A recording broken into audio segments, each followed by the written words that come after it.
weekend or meet 3 p.m. till 6 p.m.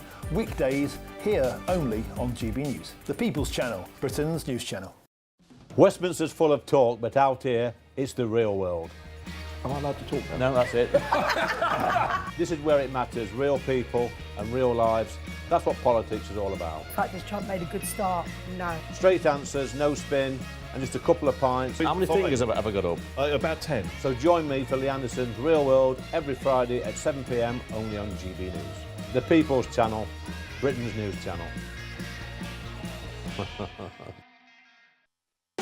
You want to know what's really going on in the corridors of power? Labour don't know what to do with you half the time, and that makes you quite lethal in the chamber. Get behind the headlines with Chopper's Political Podcast. Join me, Christopher Hope, as I sit down with the great and the good of British politics. We'll see where this ruling takes us. These are the stories shaping our nation. Chopper's Political Podcast, available now on all platforms. Listen in and stay ahead.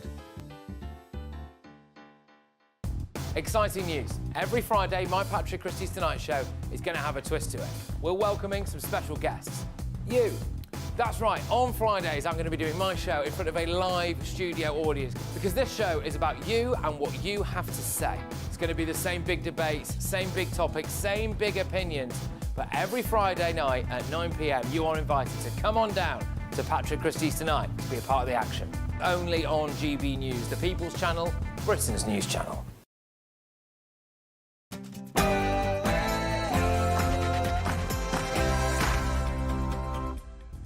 Good evening, it's 9 p.m. I'm Alex Armstrong. Breaking tonight.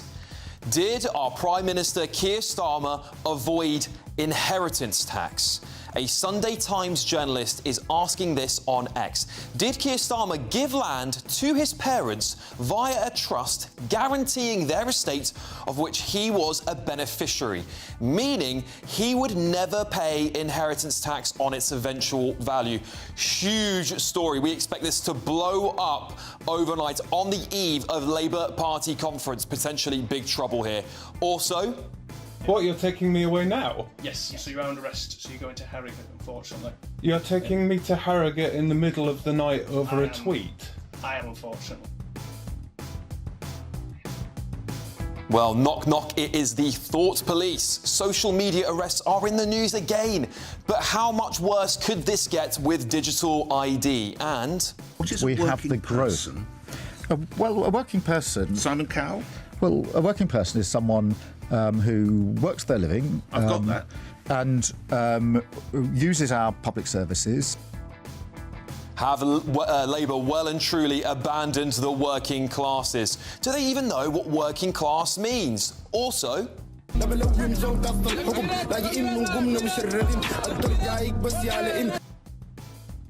lovely stuff, that. Net migration accounted for nearly 98% of the UK's growth in our population. Why are they ignoring the strong message from the public that immigration must come down? And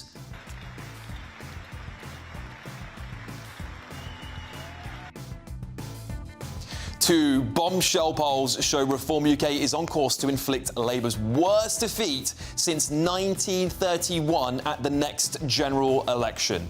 Also, an NHS doctor who is said to have denied the Holocaust and celebrated the October 7th attack has kept their job. And I look at London, where you have a terrible mayor, terrible mayor, and it's been so changed. Now they want to go to Sharia law. immigration is turning entire cities Muslim. That says from Danny Kruger, Reform UK MP. Is it any wonder Trump claimed we might be heading towards Sharia law? And tonight's panel include journalist and broadcaster Linda Jubilee, former police detective Peter Blexley, and former Labour Party chair Diane Hayter. And Ben Leo will be on your screens at midnight tonight. He'll be asking, are the Falkland Islands British? He'll also be talking about free speech in Britain and letting us know why troops have been sent out to protect ICE facilities. He'll be joining me live at 11 p.m.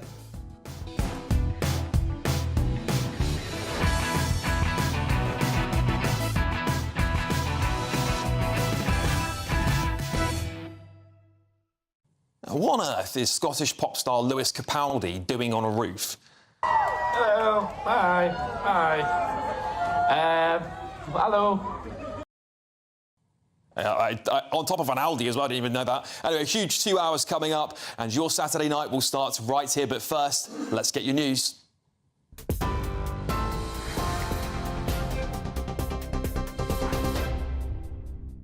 Thank you very much. 3 minutes past 9. Our top stories. The Prime Minister has intensified his criticism of Reform UK, describing the party as an enemy of the country. Sir Keir Starmer says Reform's toxic divide and decline will tear the country apart ahead of Labour's annual conference tomorrow. And Nigel Farage has responded, saying Sir Keir's language smacks, frankly, of total desperation. Addressing students in Liverpool, the Prime Minister was asked about Reform's plan to remove indefinite leave to remain for legal migrants.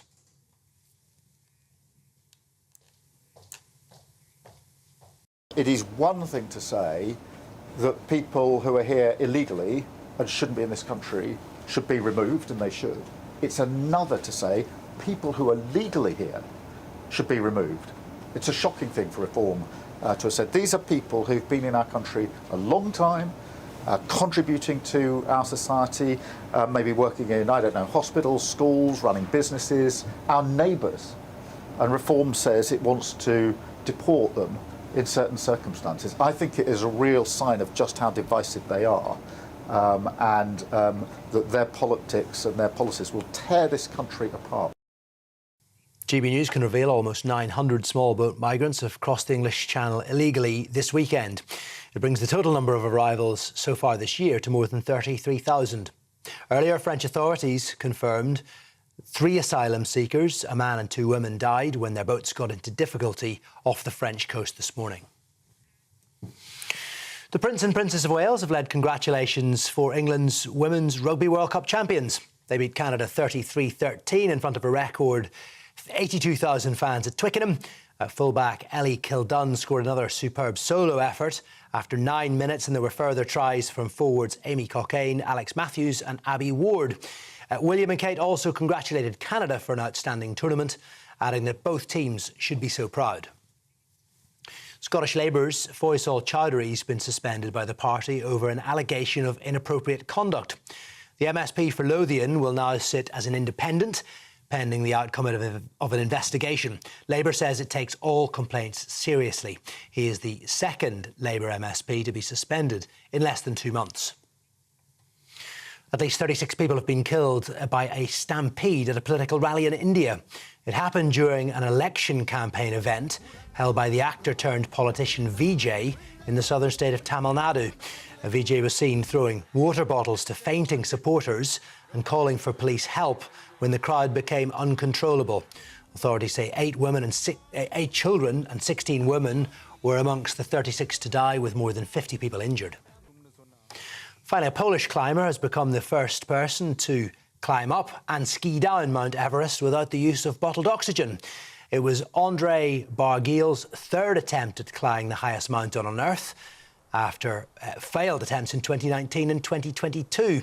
Now, he skied through the notorious Khumbu icefall, one of Everest's most dangerous sections, before arriving successfully at base camp. Less than 2% of more than 6,000 summits have ever been achieved without the use of supplementary oxygen. Those are your headlines. I'll be back with more at 10.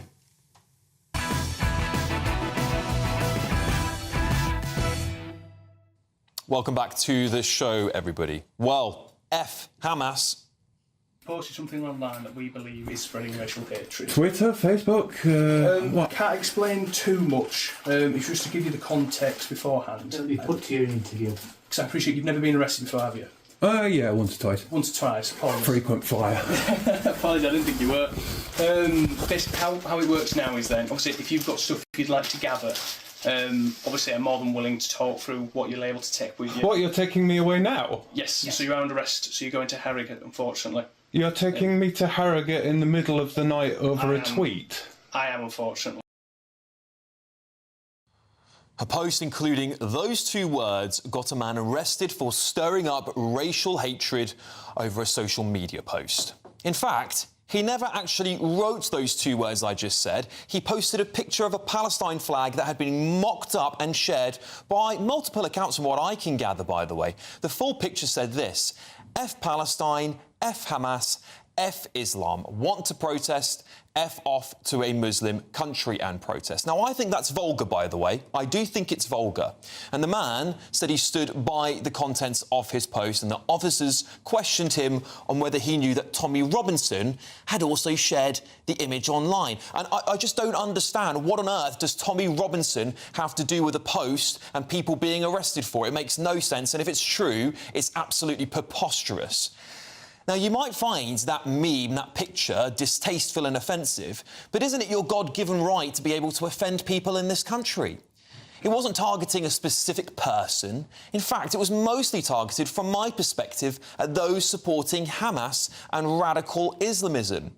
Obviously, the police's hate crime team, which is mad it even exists in the first place, frankly, disagree with me. But it follows a slew of high-profile arrests and police investigations over social media in the last couple of years. Graham Linehan, one of the most recent, of course, where he was arrested by armed police at an airport in London because of tweets about transgender ideology. Of course, we can't forget Lucy Connolly, who spent more than a year in prison for her tweet over the Southport riots, and also Alison Pearson, who was investigated by the police for a tweet. Over 12,000 arrests for social media posts. That puts us at more than Russia, an authoritarian dictatorship we are at war with. And how much of a waste of police time is this? Well, Lord Toby Young, the Secretary-General of the Free Speech Union, said this: the police arrest over 30 people a day for offensive social media posts, and as such, 1 in 10 end up being prosecuted. So a massive waste of time, in my opinion, 1 in 10. But here's the real gut punch, the creeping horror that ties all of this together. 2 words: digital ID. Starmer's shiny new Trojan horse. How many years away is it until your social media is directly linked to your compulsory Brit card? How long until the government can use a computer to immediately lock you out of your bank account, deactivate the electric car you've been forced to own, all because you posted one wrong word about Hamas, Hezbollah, or the endless war in the Holy Land? This is censorship's slow strangulation. The UK's liberal elite are not sliding into authoritarianism, they are sprinting towards it. And Big Brother doesn't just watch anymore, it preempts, he punishes, he erases, and he arrests you for wrong speak. We must usher in a political revolution as soon as we can. Nothing else will satisfy this. We must have leaders who are willing to row back on the decades of the slow march to tyranny. Because I'm telling you now, although the following video is AI, this is what I think the future awaits. Sorry, but I'm afraid you've already eaten an ounce of beef this week. Your Brit card says no. Sorry, sir, but your Brit card has informed us that you have already flown twice this year. You cannot fly anymore. I've just logged in with my Brit card and it's saying I've already had 4 hours of internet today and it's locked me out. It's a terrifying prospect, isn't it? Absolutely terrifying, and many of you at home will find it terrifying. To talk about this, I'm joined by my panel, Linda Jubilee, Peter Blexley and Diane Hayter. OK, let's get cracking, shall we, Peter? I am vehemently opposed to Britcard, but I want to start with this social media arrest, yet another one. And Lord Toby Young put it pretty stark, 1 in 10 of those ends up in a prosecution, so something's going wrong here. Well, you mentioned Big Brother in your monologue. I love statues. If somebody wants to get on the tube to Oxford Circus in central London, a 10-minute walk away from there is the BBC headquarters. And there is a beautiful statue, of course, of George Orwell outside, with an inscription on the wall, a quote of Orwell's, and it says, "If liberty means anything, it means the right to tell people what they don't want to hear." And it is beautifully encapsulated, I think, this whole argument in that. I've looked at this meme, I've pored over it, and in my considered opinion, it does not break the law. As you point out, some may consider it vulgar, but you can hear exactly that kind of language being echoed in pubs and clubs and the length and breadth of the country. Many people feel that way. It is astonishing and appalling that the police do not understand the law and that they rock up at a man's house and arrest him. It really is a terrifying, slow creep to tyranny, in my opinion, Linda, because, you know, look, I appreciate that people will find that picture offensive, but you should have a right to offend people in this country, whether they like it or not. And whilst I wouldn't share it personally, as Peter correctly pointed out, this will be repeated in words in pubs up and down the country, whether people like it or not, but we can only patrol the social media. And that's what being in a democracy is all about. It is having the right to offend someone. It's even fighting for the right to offend someone. I mean, this is quite extraordinary that the police should be actually knocking on this guy's door, in the middle of the night.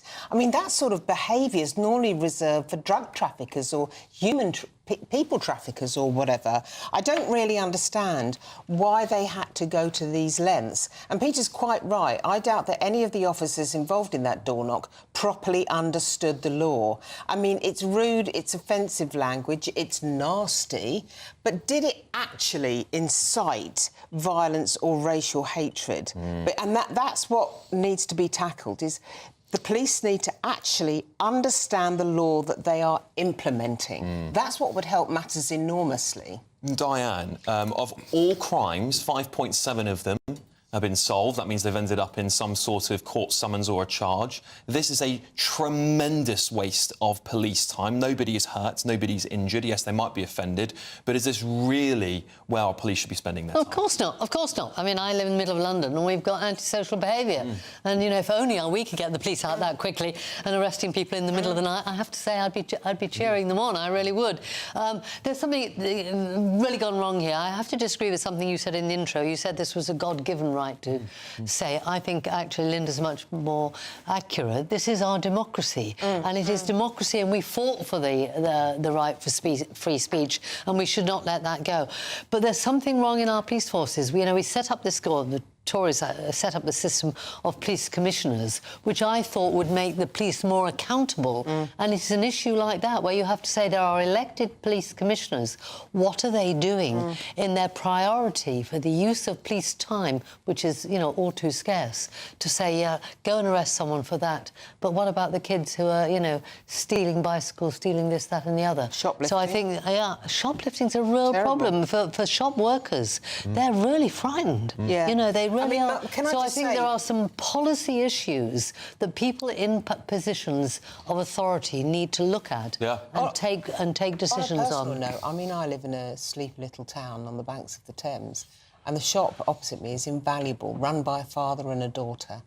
And they are terrified because they're getting youngsters in there all the time threatening them. The door's been bricked in. The police don't come, the police don't sort it out. I've told the MP about it. She's very concerned. But while that kind of stuff is going on, we shouldn't be waking people up in the middle of the night when we are failing to tackle the personal crimes that really matter to people. Peter, I want to put this to you, because what I see is this sort of ping-pong between the police and the government. One minute we've got Mark Rowley, the chief of the Met, saying to the government, oh, you need to tell us, so we put some legislation out or reverse this, and then you've got the Prime Minister going, stop policing the tweet. Who is to blame here? Because the public are left scratching their heads. I mean, who do they speak to? The police commission? Do they speak to the Prime Minister? How does this end? Ultimately, it's the police who are to blame for this. It's them who task their officers to go and knock on people's front doors. And if you listen to that clip in its entirety very carefully, you'll hear that hapless officer who's sent to make the arrest says that the team has looked at it and thinks there are offences. Well, that team should be disbanded. They don't know the law. Policing is in crisis. Disband the College of Police, get rid of the National Police Chiefs Council and put people in charge who lead, not manage. Yeah, because this is this division, this hate crime division, which makes me laugh, because realistically, there are particularly here in London, there's a rape an hour. There's a rape an hour happening, and we've got a whole division targeting, clearly worrying about what's going on in social media, but not to tackle, not to really double down on the crimes that really affect people day to day. What I couldn't understand is last week, I think it was, I was watching a clip where the policeman actually said to the guy, now I think you need to go and apologise to this person you've insulted. That's right. I mean, that is so ridiculous. Police telling you to apologize, like a teacher, isn't it? Yeah. It's like a teacher. I've never seen anything like it, Diane. I mean, this is the problem, isn't it? British people are now being treated like school children. Well, to some extent, I mean, I agree. You know, people who are responsible are those at the high-ups who run the police, and that's what we should be doing. But what is quite right is that we all have to say this is not acceptable. We don't want this doing on our behalf. We want the police doing what we all expect them to do. You've mentioned about retail trade, but there are other things as well. There's car theft, bicycle thefts, and things like that. But I don't think we should talk about a crisis in police force. You know, you've got, and quite rightly, brought up some examples that we all say is appalling. But actually, a lot of the police, a lot of the time, are doing really good work. There is a crisis in policing, Diane. There is a crisis in policing. We don't underestimate and undermine a lot of the bobbies who are doing really good work. There's a crisis in policing, and to deny that is denying the truth. They can't recruit in sufficient numbers. They cannot retain. They've got more officers resigning than retiring now. They are led by clowns, by the idiotic College of Policing. A liberal kind of mindset has infiltrated the progressives, as they see themselves, that lead policing. It's absolutely bang on. Linda, can I? Because I wanted to talk about digital ID as well, because I see this sort of move to everything being digitised, everything. And I showed that clip at the end there because my fear is that you say something like this bloke said online, and all of a sudden, because it's all attached to digital ID, bam, everything's shut down. Well, look, I feel as though I might be swimming against the tide on this one, because I have said on GB News and on another news channel just this morning that I don't have a problem with digital IDs. I won't campaign to get them introduced, but I don't have a problem. I lived in Hong Kong for 5 years, where I had my own my own card, my ID card, and it proved to be very useful. In this country, I'm heartily sick of having an NHS number, an NI number, a UTR number, a VAT number. But isn't that different to digitising it? Isn't that different? Giving you they're all digitised. All those things involved digital entry into the NHS. Are you not worried about some Tin Pot tyrant coming in and saying, actually, I'm just going to weaponise this against the public? We've already got one. What do you mean, coming in? He's already in 10 Downing Street. I did the media training for the clinical leads, all the medics, when patient records were digitised. It took nearly 10 years. Okay. We could be talking about this now, but it is never going to come in inside of 5 years. The medical stuff has been wonderful. I've got a sick husband, and he's fabulous. You go into, you suddenly have a problem. You go into hospital, and they've got all the records there. It is wonderful. But I mean, the people are going to say, your example about they could stop your car driving. Actually, it's going to be the big retailers who can do that, or it'll be the Chinese chips that are in there. So I think that, you socialists love control. You love control. Control the minions, control the people. That is what this is about. A digital, compulsory ID held by the government. This must be stopped, and it'll be Starmer's poll tax moment. This is really silly. It won't solve the problem with the immigrants. Correct. It's completely... the whole thing is unnecessary. The whole thing, it solves zero problems in this country, and it's going to cost us billions. The only person it really helps, let's face it, is Tony Blair. Anyway, North Yorkshire Police have said this. Following receipt of a report, a man was arrested yesterday on suspicion of publishing or distributing written material intended to stir up racial hatred. He has been released on bail while inquiries continue. All right. Well, now it's a bit of a U-turn here. It's your chance to win a brand new four-berth motorhome worth over 74k, and you can get 30 grand in tax-free cash as well. Here's the details. It's our biggest, greatest Great British giveaway to date. Your chance to win a prize package worth over £104,000. You could be driving away with this brand new Benamar Primero motorhome. With thanks to Marquis Leisure, this four-berth home from home comes complete with integrated kitchen and bathroom areas, sky view roof light, and has all the tech you'd expect from the latest 2025 model. We'll also give you an incredible £30,000 in tax-free cash to make sure any adventures in your motorhome are taken in style. For another chance to win, text WIN to 63225. One entry costs £2.50 plus one standard network rate message. Or text BONUS to 63225. 5 entries cost £5 plus one standard network rate message. Go to gbnews.com/win. Entries start at £2.50. Call 0903 686 3232. Calls cost £2.50 plus your network access charge. Or post your name and number to GB16 PO Box 8690 Derby DE1 9TT. UK only. Entrance must be 18 or over. Lines close at 4 p.m. on the 31st of October. The winner will be contacted live on GB News, week commencing 10th November. Please check the closing time if listening or watching on demand. Good luck. All right, coming up, breaking this evening. Did the Prime Minister avoid inheritance tax? This is a big story. We're expecting it to be everywhere on the front pages, perhaps particularly at least on the Times.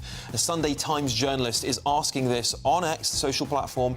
Did Keir Starmer give land to his parents via a trust, guaranteeing their estate? Is this going to be on the front page of tomorrow's Times? We're going to find out. We will keep you posted as soon as this story drops in full. But next... Working people. Working people. Working people. Working people. More money in the pockets of working people. Have Labour abandoned working people, and can they tell us what it means? This is Alex Armstrong tonight, only on GB News.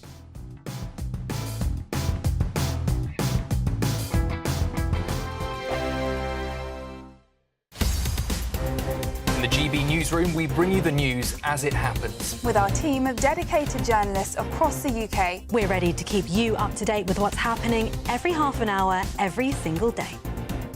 Bulletins here on GB News. The People's Channel. Britain's news channel. It's Patrick Christie's Tonight, and here we do things differently. It's explaining the absolute madness of this, doesn't it? It's explosive. I mean, this is very good. It's lively. 850. Your government sat there, Sean, and it did nothing. It's controversial. And the Middle East has been in turmoil since before I was born. It's everything you need to kickstart your evening. Everyone's had their Weetabix tonight. I love to see it. That's Patrick Christie's Tonight, weeknights from 9 p.m. Only on GB News, the People's Channel, Britain's news channel. Westminster's full of talk, but out here, it's the real world. Am I allowed to talk now? No, that's it. This is where it matters, real people and real lives. That's what politics is all about. The fact that Trump made a good start, no. Straight answers, no spin, and just a couple of pints. How many fingers have I got up? About 10. So join me for Lee Anderson's Real World every Friday at 7 p.m, only on GB News. The People's Channel, Britain's news channel. At GB News, we love to hear from you, our loyal community. So drop us a line at gbnews.com/yoursay. There you can talk to each other and also to the presenters live on air. gbnews.com/yoursay, because GB News is your channel, Britain's news channel. Decisions made in Washington aren't just shaping America, they're shaping Britain too. From migration to global security, from crime to health. Whatever happens in the White House today will be felt in your town or city tomorrow. That's why The Late Show is live from Washington, D.C. Cutting through the politics to show you what it all means for Britain. The Late Show live every night at midnight. Only on GB News, Britain's news channel. From the school run to the home run, watch a new show for all of Britain. He can say whatever he wants. A straight-talking show where all voices are heard. And, you know, when are we going to stop talking about smashing the gangs and actually do it? With the stories that matter from every part of our country. There's a bit of a crash landing there for your Chancellor. Bold, fearless and standing up for you. That's me, Martin Daubney, 3 p.m. till 6 p.m, weekdays, here only on GB News. The People's Channel, Britain's news channel. Britain was once the envy of the world. But look around. A nation that no longer knows what it is or where it's going. A country that's broken. How do we fix Britain? How do we bring it back? Friday night with Matt Goodwin at 8 p.m, only on GB News.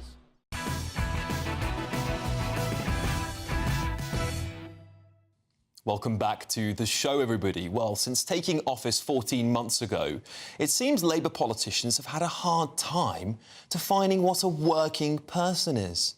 What is a working person? Well, a working person... Simon Cowell?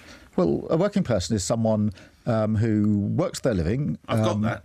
and uses our public services. The person I have in mind... Simon Cowell. But just to clarify, somebody who earns a six-figure salary, are they a working person? Well, I mean, if they go to work, obviously they will be working. There we are. For someone who works but gets their income from assets as well, such as shares of property, are they a working person? Well, they wouldn't come within my definition. Always makes me laugh seeing those clips. Anyway, recent data has shown for the first time there is a higher percentage of people in the highest income bracket who intend to vote for Labour compared to those from the lowest bracket. Before last autumn's budget, the Chancellor repeatedly said her tax rises would not hit the pockets of working people. And yet, the employer's national insurance increase impacted up to 700,000 of those on lowest incomes. And what about immigration? Well, poorer working-class voters chose to leave the EU by 64%, with many citing immigration as their main concern. And yet, many Labour politicians dismissed this over the years as the result of people being lied to by the Vote Leave campaign. Perhaps this is why so many are flocking to Reform UK, as voting intention for Nigel Farage's party has increased in all but 11 constituencies since the election last July. So, have Labour well and truly abandoned the working class? Well, joining me now to debate this is former Tory MP and a political commentator, Dominic Moffat. OK, Daniel, I'll start with you. What's going on here? At one point in time, I would say under Boris Johnson, you probably brought the working classes to your party. That's when you had the red wall crumble around you. Built up around you and crumble for Labour. But since then, you've seen them all go to Reform UK, and it doesn't seem that the Labour Party represents the working classes anymore. Well, what you have to remember is that I think this year we're going to be spending between 111 and 120 billion pounds of taxpayers' money on debt interest payments. That is more than the entire defence budget and the entire education budget combined.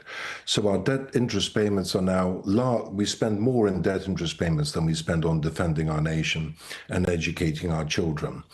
The Conservative government, in the first 9 years of our administration, every single year we reduced the annual deficit.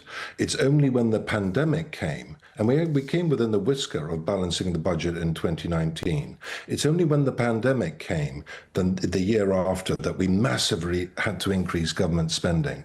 So, you know, the problem for the Labour Party is they are losing the working people's vote because they are behaving in a counterintuitive way to the economy, increasing taxation, driving away the wealth creators, and it's actually working people who can't squirrel away their assets in offshore funds and all the rest of it, that can protect themselves, and that is why the Labour Party is starting to get into trouble. OK, Dominic, I'll pass the same question over to you, but can you define what a working person is? Because the Prime Minister's not been able to do so. Good evening, Alex. And I don't think getting into slightly tedious ideas of what a definition exactly is a particularly valuable way for us to spend our time.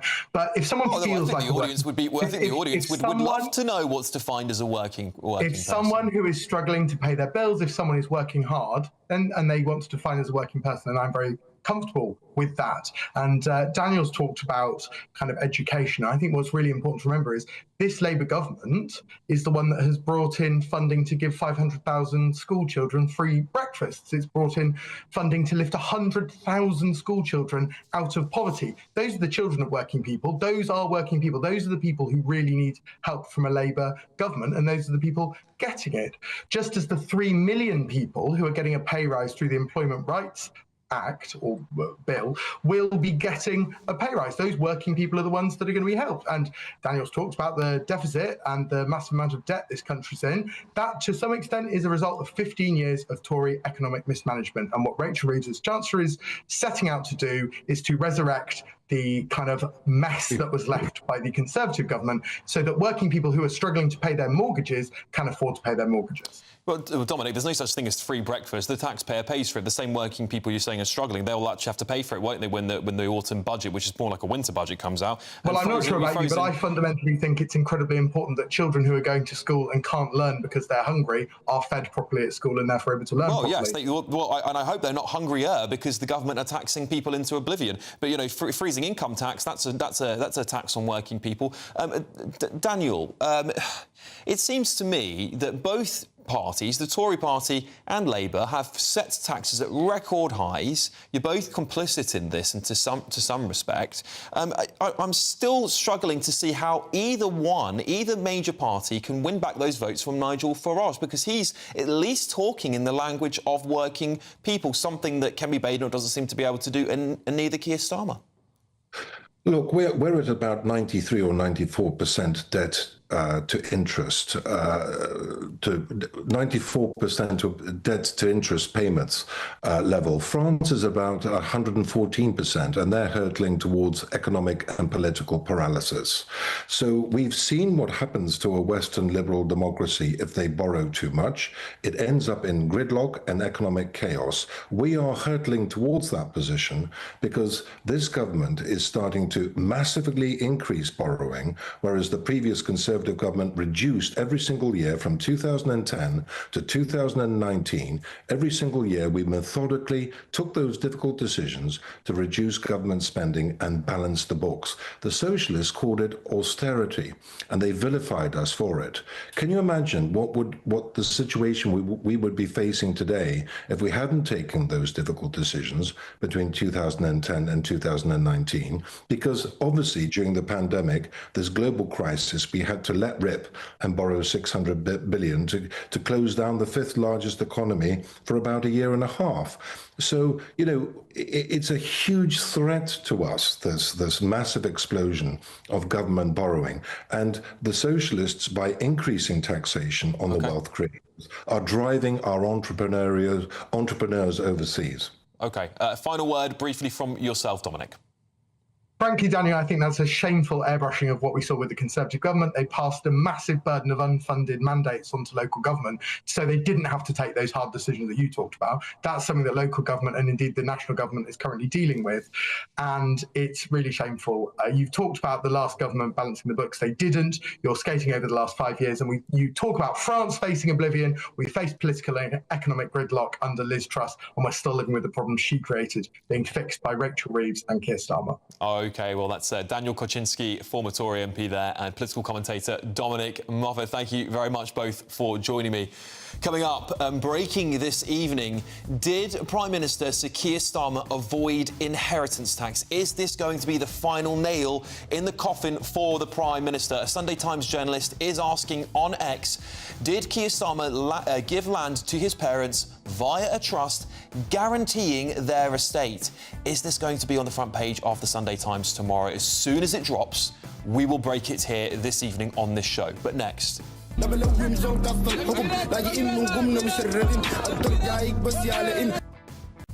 Yes, also breaking this evening, 900 small boat migrants have crossed the Channel illegally so far just this weekend, as it's been reported that net migration has accounted for nearly 98% of the growth in the UK's population last year.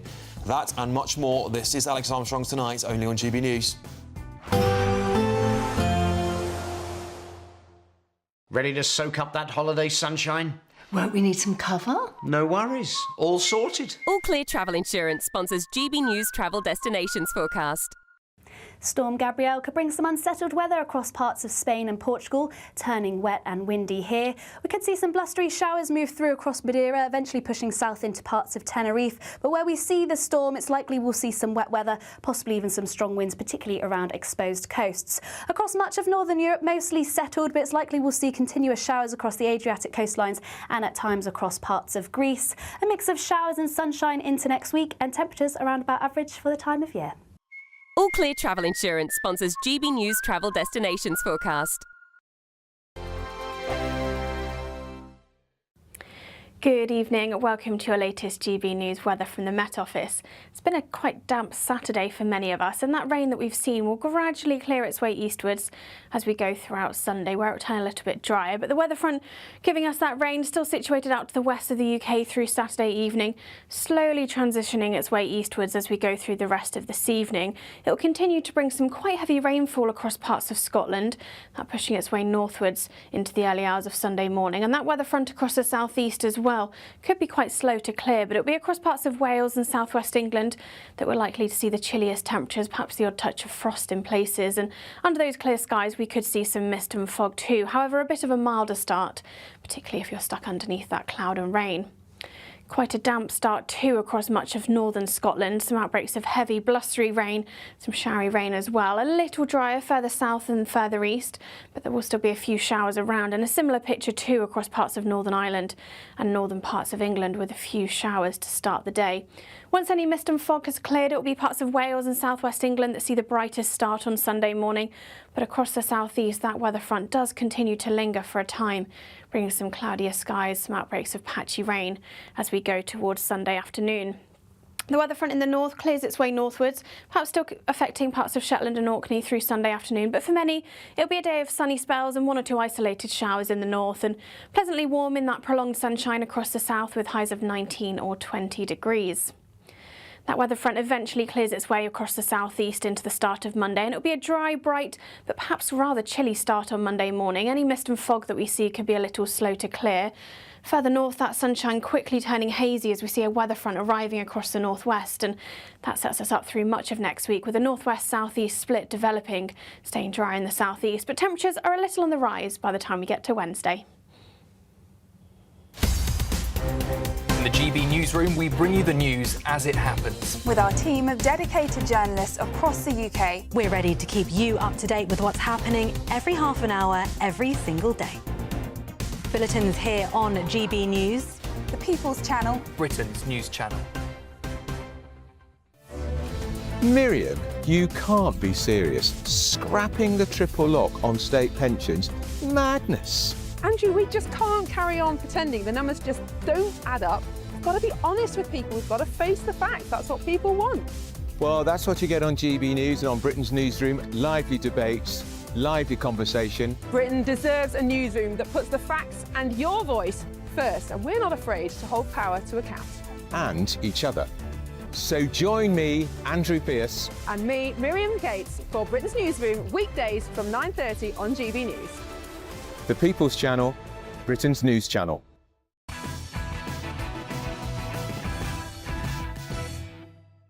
Welcome back, everybody. Well, net migration accounted for nearly 98% of growth in the UK's population last year. That's as it's been confirmed there was a population increase of more than 755,000 people in the year to June 2024. It's astronomical, isn't it?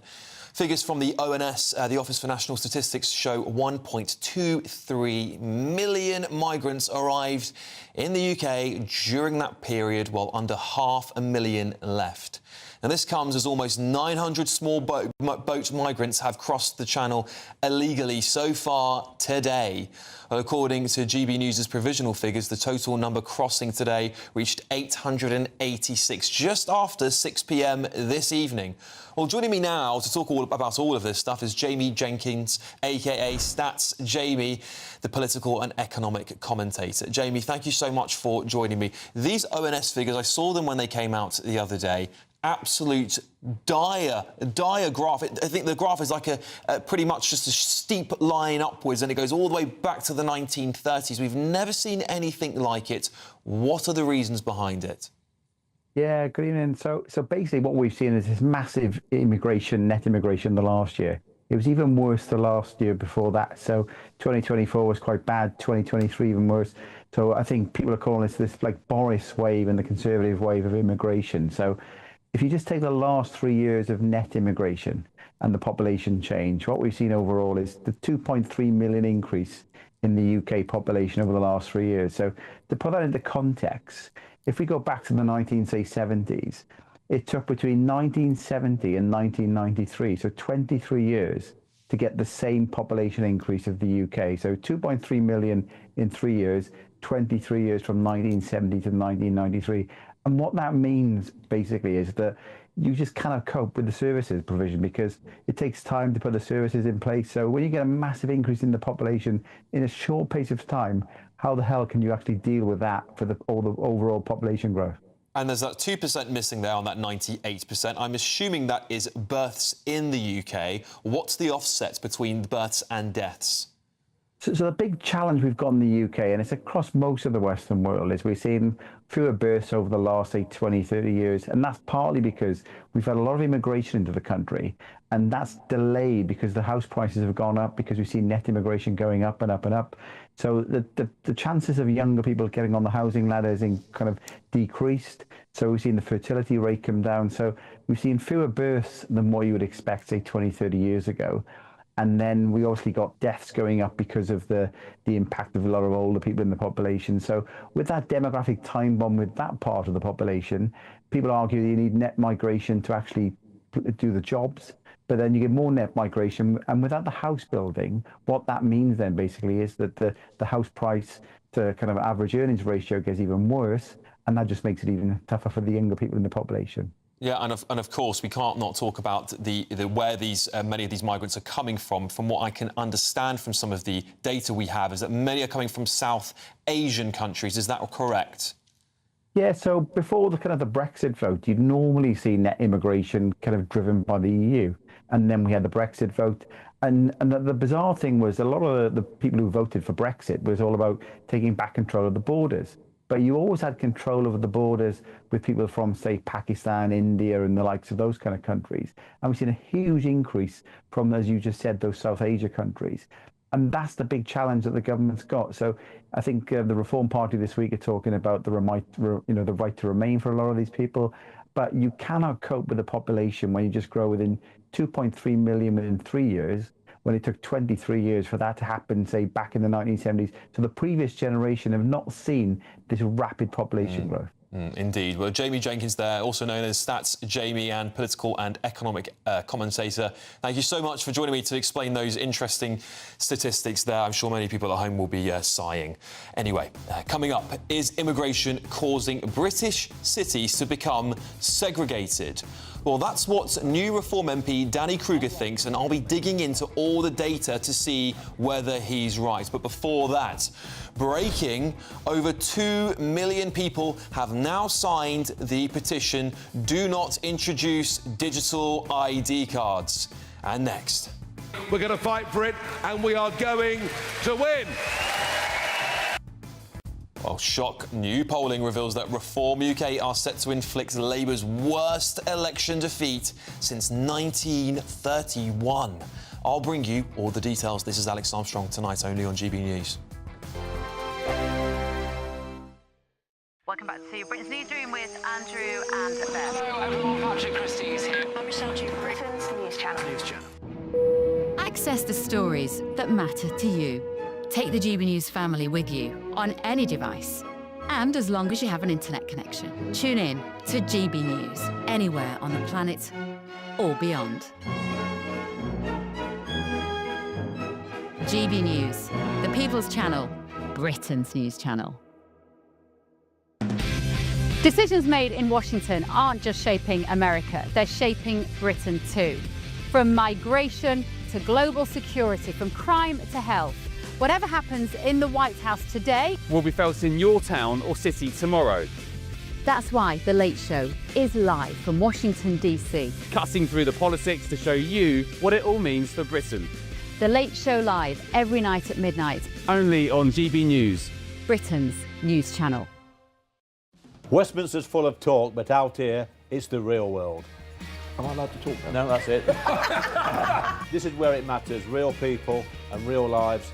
That's what politics is all about. In fact, has Trump made a good start? No. Straight answers, no spin, and just a couple of pints. How many fingers have I got up? About 10. So join me for Lee Anderson's Real World every Friday at 7 p.m. only on GB News. The People's Channel, Britain's news channel.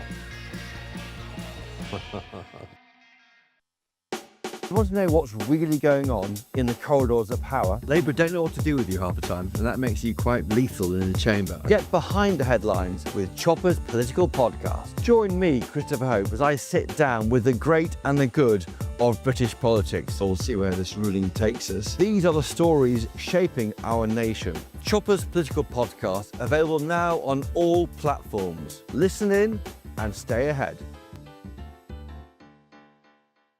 Exciting news. Every Friday, my Patrick Christie's Tonight Show is going to have a twist to it. We're welcoming some special guests. You. That's right, on Fridays I'm going to be doing my show in front of a live studio audience because this show is about you and what you have to say. It's going to be the same big debates, same big topics, same big opinions, but every Friday night at 9 p.m. you are invited to come on down to Patrick Christie's Tonight to be a part of the action. Only on GB News, the People's Channel, Britain's news channel. Hi, I'm Michelle Dewberry, and my show is your opportunity to cut through all the noise and dive in headfirst to some robust debates. Ideas clash. Situation, isn't it? No, because the failure is you're deliberately avoiding my point. Nothing's held back. And if you think this is the end of it, wait for more. And we do not shy away from the difficult stuff. Sometimes I want to shake people and say, if only you understood. So join me on Jubes & Co. weeknights at 6 p.m. only on GB News, Britain's news channel.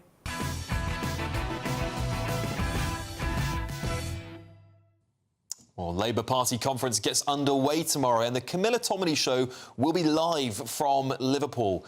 Joining Camilla is Housing Secretary Steve Reed, Shadow Housing Secretary Sir James Cleverly, plus former Tory Chairman and Reform defector Sir Jake Berry. You will not want to miss it. Tune in tomorrow from 9:30 a.m. And talking about, at the bottom there, Reform UK, well, they're on course to inflict Labour's worst defeat since 1931 at the next general election, as a new poll by YouGov has revealed. The mega poll of 13,000 respondents found that Nigel Farage would become Prime Minister if an election was held today, winning 311 seats but leaving a hung Parliament. From their current landslide majority of 411, Labour would be reduced to 144 seats, with the Lib Dems on 78 and the Tories practically struggling to exist on 45.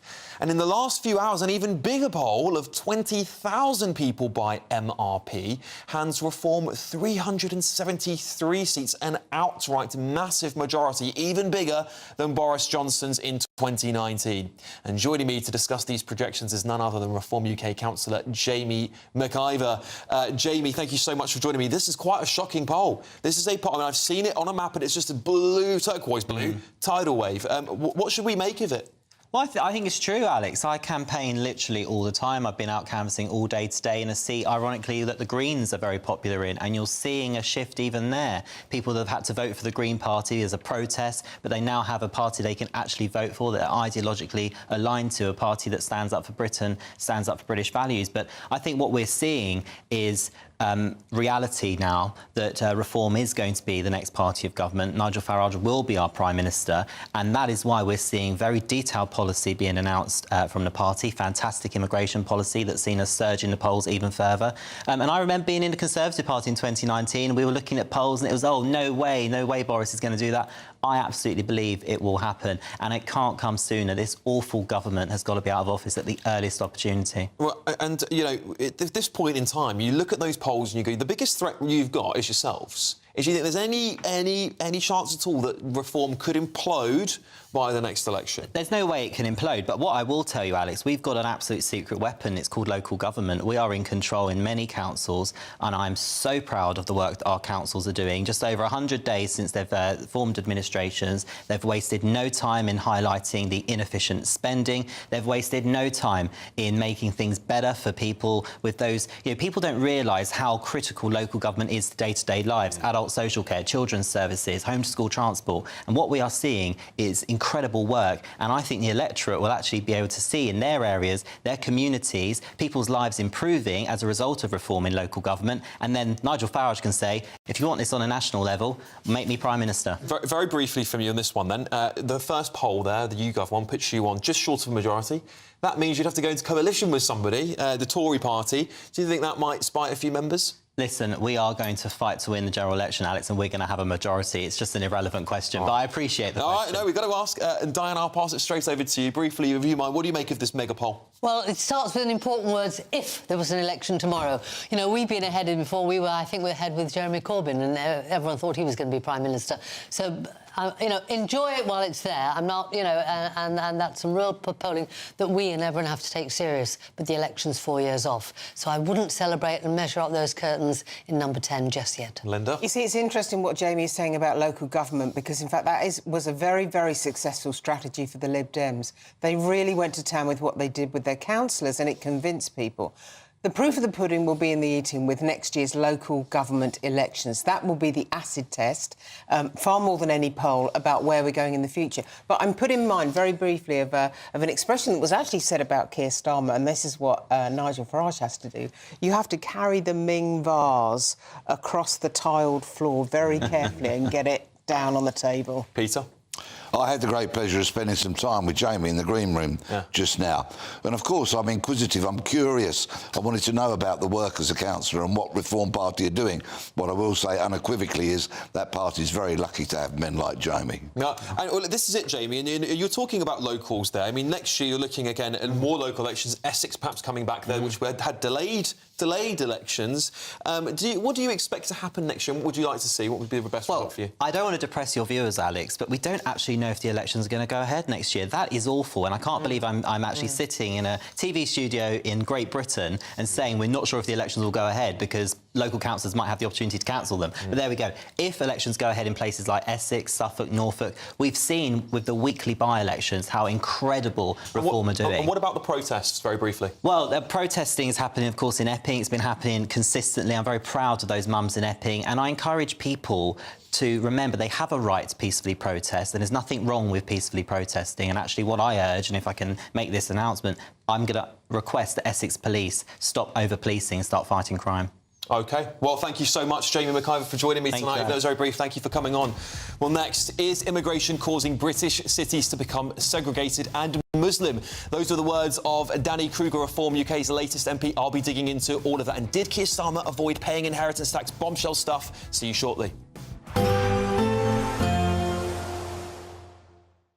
Expect warm spells with the odd rude interruption.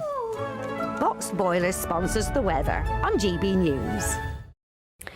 Good evening, welcome to your latest GB News weather from the Met Office.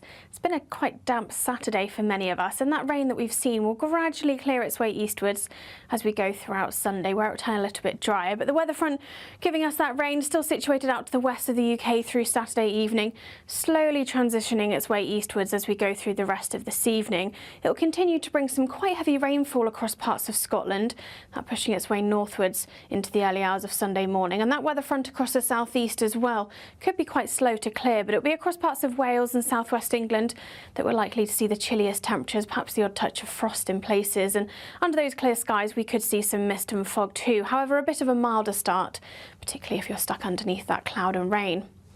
Quite a damp start too across much of northern Scotland. Some outbreaks of heavy blustery rain, some showery rain as well. A little drier further south and further east, but there will still be a few showers around, and a similar picture too across parts of Northern Ireland and northern parts of England, with a few showers to start the day.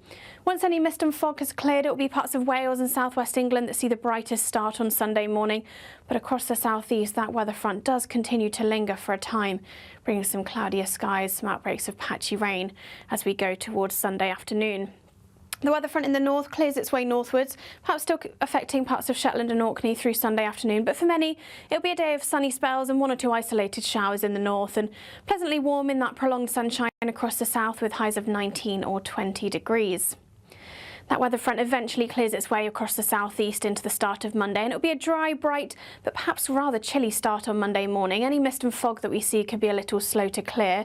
Further north, that sunshine quickly turning hazy as we see a weather front arriving across the northwest, and that sets us up through much of next week with a northwest-southeast split developing, staying dry in the southeast, but temperatures are a little on the rise by the time we get to Wednesday. Expect warm spells with the odd rude interruption. Boxed Boilers sponsors the weather on GB News.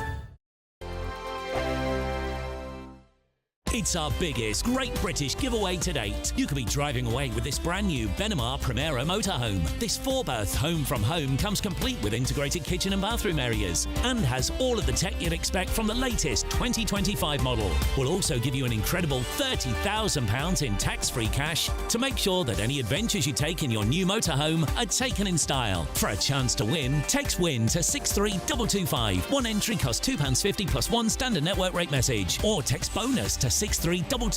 5 entries cost £5 plus one standard network rate message. Go to gbnews.com/win. Entries start at £2.50. Call 0903 686 3232. Calls cost £2.50 plus your network access charge. Or post your name and number to GB16 PO Box 8690 Derby DE1 9TT. UK only. Entrance must be 18 or over. Lines close at 4 p.m. on the 31st of October. Please check the closing time if listening or watching on demand. From the school run to the home run, watch a new show for all of Britain. So he can say whatever he wants. A straight talking show where all voices are heard. And, you know, when are we going to stop talking about smashing the gangs and actually do it? With the stories that matter from every part of our country. There's a bit of a crash landing there for your Chancellor. Bold, fearless and standing up for you. That's me, Martin Daubney, 3 p.m. till 6 p.m. weekdays, here only on GB News. The People's Channel, Britain's news channel. In the GB Newsroom, we bring you the news as it happens. With our team of dedicated journalists across the UK, we're ready to keep you up to date with what's happening every half an hour, every single day. Bulletins here on GB News. The People's Channel, Britain's news channel. It's Patrick Christie's Tonight, and here we do things differently. It's explaining the absolute madness of this, doesn't it? It's explosive. I mean, this is very good. It's lively. 850. Your government sat there, Sean, and it did nothing. It's controversial. And the Middle East has been in turmoil since before I was born. It's everything you need to kickstart your evening. Everyone's had their Weetabix tonight. I love to see it. That's Patrick Christie's Tonight, weeknights from 9 p.m. Only on GB News, the People's Channel, Britain's news channel. Westminster, the ultimate clique. And you're fighting like rats in a sack. But here on the Camilla Tominey Show, we ask the questions the establishment media is too scared to ask. OK, let me ask you a straight question, because I know you're a straight-talking politician. Whether it's net zero, illegal immigration or law and order, nothing is off limits. You had the power then. Yeah, as I and say, now you've lost it. That's the Camilla Tominey Show, a politics show that's fearless. But no, let me finish my question if you don't mind, because it is my show. Sundays at 9:30, only on GB News, the People's Channel, Britain's news channel.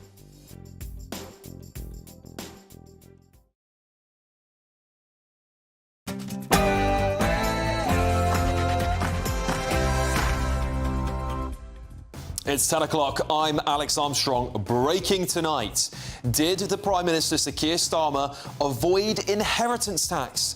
Well, a Sunday Times journalist is asking on X, did Keir Starmer give land to his parents via a trust guaranteeing their estate of which he was a beneficiary, meaning he would never pay inheritance tax on its eventual value? And I look at London, where you have a terrible mayor, terrible mayor, and it's been so changed.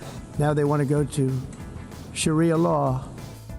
Well, immigration is turning entire cities Muslim, says Danny Kruger, Reform UK MP. Is it any wonder Trump claims we might be heading towards Sharia law? Also, an NHS doctor who is said to have denied the Holocaust and celebrated the October 7th attack has kept their job. And what is a working person? Well, a working person... Simon Cowell? Well, a working person is someone who works their living... I've got that. And uses our public services. Well, as voters flock to Reform UK, have Labour well and truly abandoned the working class? And do they even know what it means? Also, the front pages are dropping. In the Daily Mail, Prince Harry accuses Buckingham Palace officials of trying to sabotage his reconciliation with his father, King Charles. I'll bring you all the details as they roll in. And of course, keep an eye on that evolving, breaking potential story about the Prime Minister there. And on tomorrow's Sunday Telegraph, another Labour revolt. Rachel Reeves is facing a rebellion from ministers who are demanding she tear up her fiscal rules to allow more public spending. And Ben Leo, the superstar, is live in Washington, D.C. Yeah, it's gloomy here in Washington, D.C., Alex, and there could be a storm heading Keir Starmer's way in Downing Street as well. In other news, breaking tonight, he wants to build 12 new towns in the UK. I wonder who he'll fill them with. And tonight's panel include journalist and broadcaster Linda Jubilee, former Met Police detective Peter Blexley, and former Labour Party chair Diane Hayter.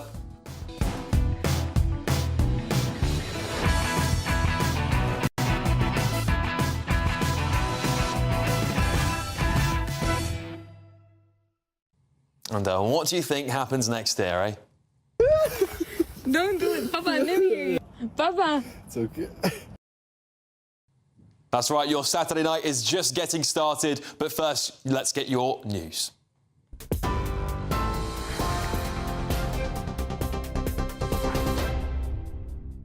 Good evening to you. 2 minutes past 10 here in the GB newsroom. The Prime Minister says the politics and policies of Reform UK will tear this country apart.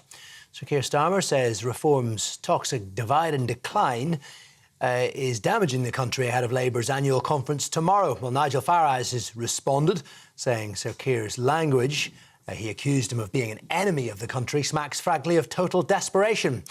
Sir Keir says the conference will be an opportunity to show people that what's offered by Reform is toxic. He was addressing students in Liverpool and was asked about Reform's plans to remove indefinite leave to remain for legal migrants. It is one thing to say that people who are here illegally and shouldn't be in this country should be removed, and they should. It's another to say people who are legally here should be removed. It's a shocking thing for Reform to have said. These are people who've been in our country a long time, contributing to our society, maybe working in, I don't know, hospitals, schools, running businesses, our neighbours. And Reform says it wants to deport them in certain circumstances. I think it is a real sign of just how divisive they are, and that their politics and their policies will tear this country apart. Prince Harry's suggested people are seeking to sabotage his reconciliation with King Charles. Reports claim his meeting with the King earlier this month, their first in almost 2 years, was distinctly formal, claiming Harry joked he felt more like an official visitor rather than a member of the royal family. Well, Prince Harry's spokesperson says the claims are pure invention fed by sources intent on sabotaging any reconciliation between father and son. Veteran politician George Galloway was detained under the Terrorism Act at Gatwick Airport earlier. Officers from the Met's counter-terrorism unit stopped the 71-year-old former MP as he returned to the UK. It's understood Mr Galloway and his wife had travelled back from Moscow via Abu Dhabi. In a statement, the Met Police said neither were arrested and both were allowed on their way. Harrods has warned customers their personal data may have been taken in an IT systems breach. The department store says information such as names and contact details of some online customers was taken from the systems of a third-party provider. Harrods described the breach as an isolated incident, saying no passwords or payment details were taken. President Trump has ordered the deployment of US troops to Portland, Oregon. He's described the city as war-ravaged following a small protest outside one federal immigration enforcement office. The US president claims the move will help protect US ICE facilities from domestic terrorists, adding he's authorised the use of full force if necessary. Oregon's Governor Tina Kotek says there's no national security threat in Portland, adding that our communities are safe and calm. And the Prince and Princess of Wales have led congratulations for England's Women's Rugby World Cup champions. They beat Canada 33-13 in front of a record 82,000 fans at Twickenham. Fullback Ellie Kildun scored another great solo effort after 9 minutes, and there were further tries from forwards Amy Cockayne, Abby Ward and Alex Matthews. William and Kate also congratulated Canada for an outstanding tournament, saying both teams should be so proud. That's it for the moment. More from me at 11 o'clock.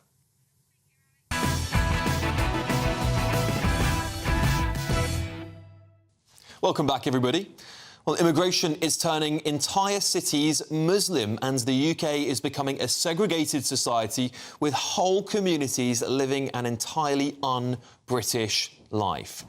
The problem is that Islam brings with it the expectation that you will live in a certain way that is not conforming to the traditional habits of life in the UK. Those are the words of Reform UK MP Danny Kruger, who recently sensationally defected from the Conservative Party to Reform UK. He claims this is not what people voted for and is not consistent with the best interests of our country as well. And I want to dig in to the data and see if this statement holds any truth to it. Let's look at Tower Hamlets in East London. Well, 39% of the population are Muslim there as of 2021. That's up 38% just a decade earlier. Birmingham, our second city, heart of the Industrial Revolution, that's now 29.9% Muslim, a 8-point jump in 10 years. Bradford, well, is now at 30% and climbing. 166,000 people identify as Muslim in the city there. Leicester and Oldham also have thriving Muslim communities with between 20 and 25% of their populations identifying as Muslim. Many people in those cities are, of course, from Pakistan, Bangladesh and Somalia, according to data. While the UK data doesn't track religion directly for migrants, nationality proxies show significant inflows from Muslim-majority countries, of course, as I just said, such as Pakistan, Bangladesh, Afghanistan, Iran, Somalia and Nigeria. These nations contributed disproportionately to non-EU migration, especially via work, study, family and asylum routes. So, is it any wonder Trump claimed we might be headed towards Sharia law? I look at London, where you have a terrible mayor, terrible mayor, and it's been so changed. Now they want to go to Sharia law. There's a lot of confusion as whether he was talking about Sadiq Khan or in general the population of the UK. But I don't think he's entirely wrong. A 2018 independent review commissioned by the Home Office on the application of Sharia law in England and Wales again put the number of Sharia councils in England and Wales at between 30 and 85, despite the left claiming that Trump's comments are baseless.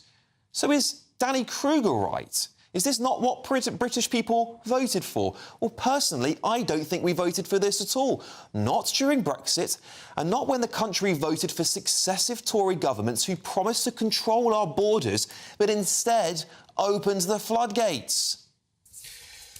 The Boris wave, as they're calling it. Who are you going to kick out? The Ukrainians?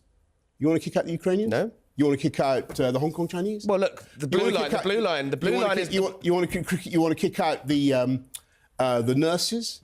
I'm very, very proud of what we did, because we took back... We can have... If we want zero nurses, if we want nobody to come in for social care, if you want... We can have zero, right? I don't think that's what the public meant when they wanted you to take back control, Boris. Anyway, the big question arising is not whether most Muslims can live harmoniously in our society, as over decades, those from Muslim countries have, in the vast majority of cases, integrated well into our population. But it's now, with the huge influx of migrants to the UK, both legally and illegally, that we have to be honest and say something isn't working.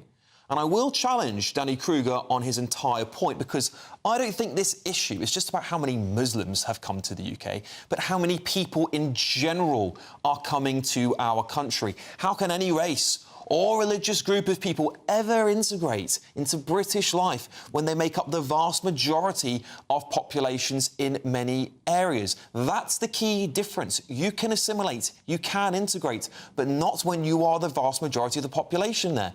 This is what Kruger means, I think, when he claims that we are creating segregated communities. In fact, British people, I think, living in those areas will end up having to assimilate to a different way of life other than the British way of life, which is completely the wrong way around. I think the establishment have got this completely wrong.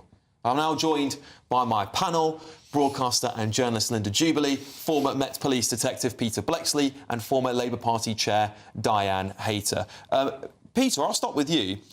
And I think Danny Kruger's making a point. This is a conversation we have a lot now about assimilation, about integration. He's essentially saying whole cities are turning Muslim. Now, and that would maybe indicate why they want to remove the right to remain, those sorts of things, because we have seen this big influx of people, millions of people coming to the country. What do you make of the comments? And whenever you have this kind of conversation, the lunatic left, because they're in denial, will just shout, "You're racists, you're racists." It's the only argument they've got, because, of course, repeated governments have opened the floodgates. The first census conducted after I was born was in 1961, and it revealed that 21,000 people identified as being Muslim. There's now nearly 4 million Muslims in the country, so that's happened in my lifetime. It is entirely understandable and reasonable that people are concerned about that, because it's shifted the dynamics in terms of the percentage of Christians in this country.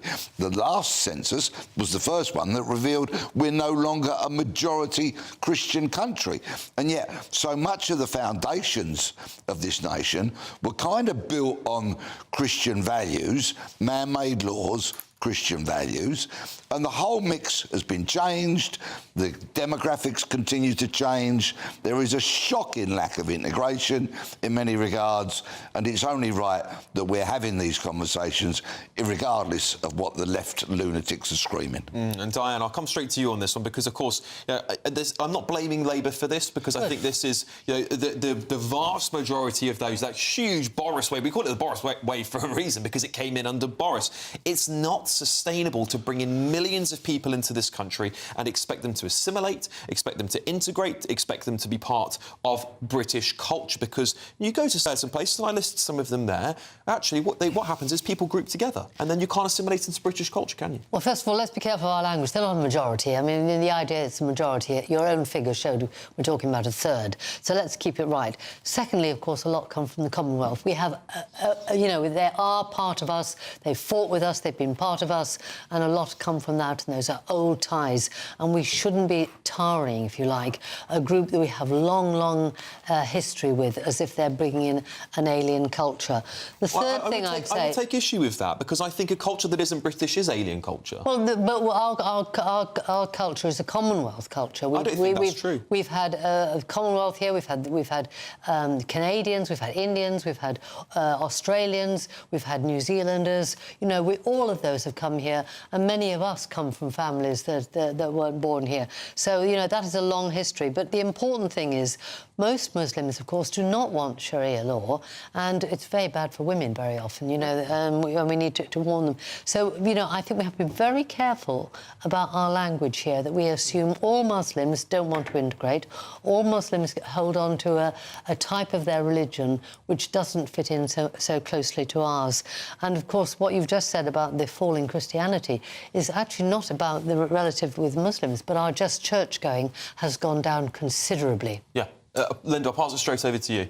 I would kind of argue with the fact that most Muslims don't want Sharia law, because most of the time I am a journalist, but I've spoken about it before. I ran a programme teaching English to refugees and asylum seekers, and I can tell you that most of the Muslims I met do want Sharia law. Now, there are 30 Sharia councils. They may not be law courts, but actually they are very powerful and very influential in the Muslim community, and they do deal with things like domestic violence, about abusive marriages, about all sorts of things where they come down, in my view, very unfairly on women, and those things need to be sorted out, because that is anathema to our British values in this country. And I'll just give you one small example. I used to teach English via, in particular, a sewing class, because that's a very tried and trusted method of getting through to some of the women I had to deal with. And I went shopping for material in Luton. I had to take a translator, because it was impossible for me to go shopping, impossible for me to conduct any transactions without a translator, because nobody spoke English. But that is a really important point for all people who come here. I mean, I think to get British nationality, you ought to be able to speak English, as you would do if you moved to France. But hang on, I thought...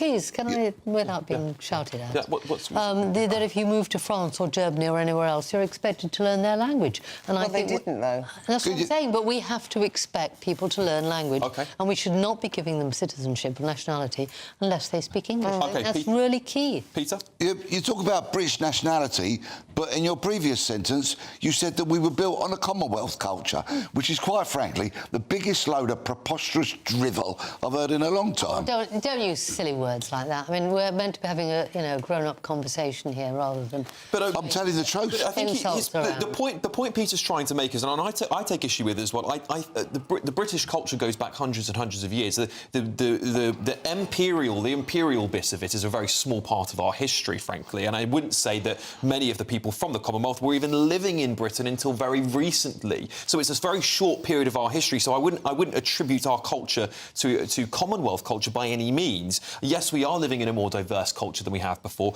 The point that I think Danny Kruger was making, which is quite interesting, it's a national conversation we're having, which is why we're talking about it, is that there is such vast population change. When you bring millions of people into the country, you look at places like Oldham, perhaps, and you see actually that the white British people there might be the majority. Therefore, you ask, how is it possible for people to integrate in those areas into our way of life? Surely they're going to assume the identity of the vast majority of the people that live there. Well, no, I think most of the people coming here are actually wanting to come here for a way of life that means they're going to work and build a life here.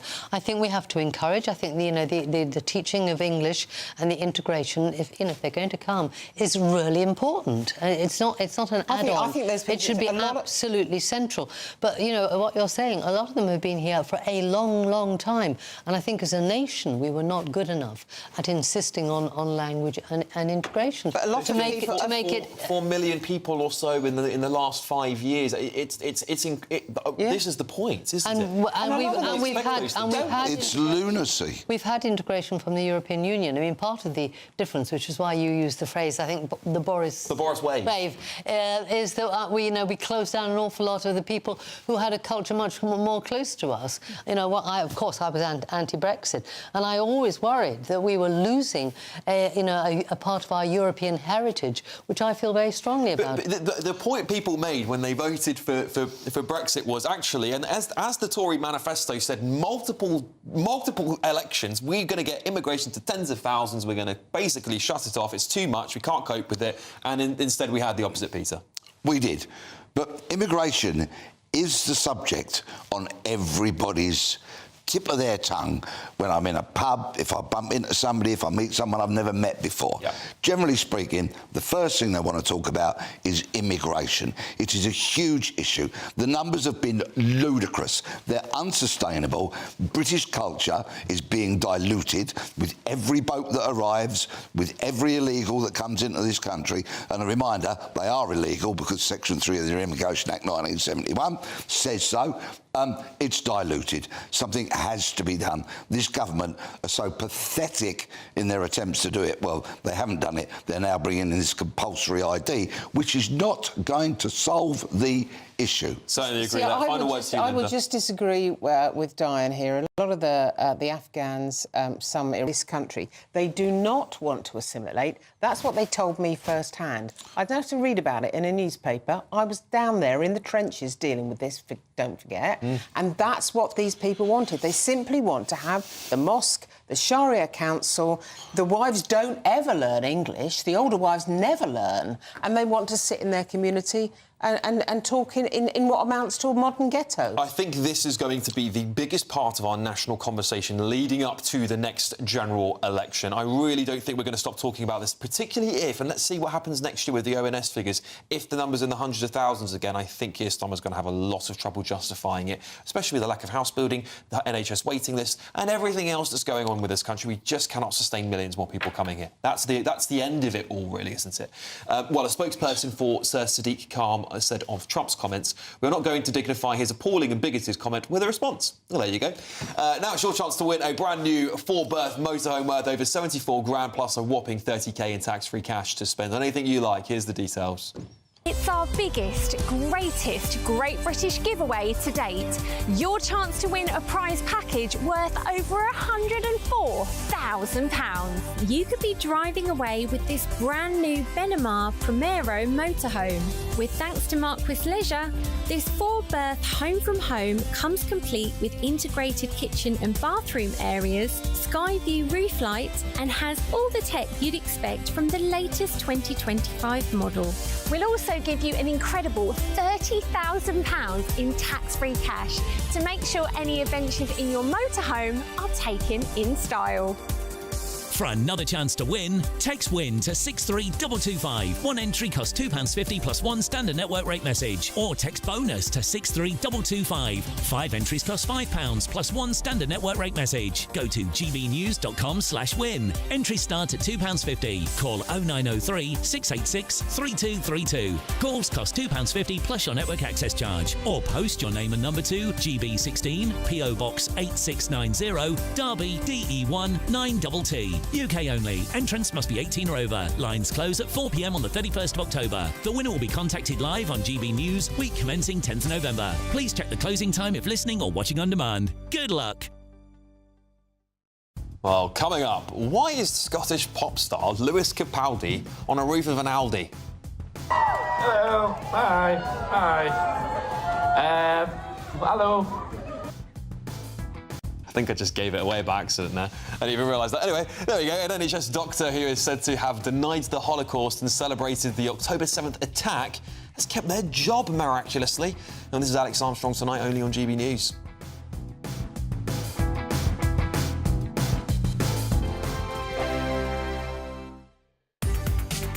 From the school run to the home run, watch a new show for all of Britain. He can say whatever he wants. A straight-talking show where all voices are heard.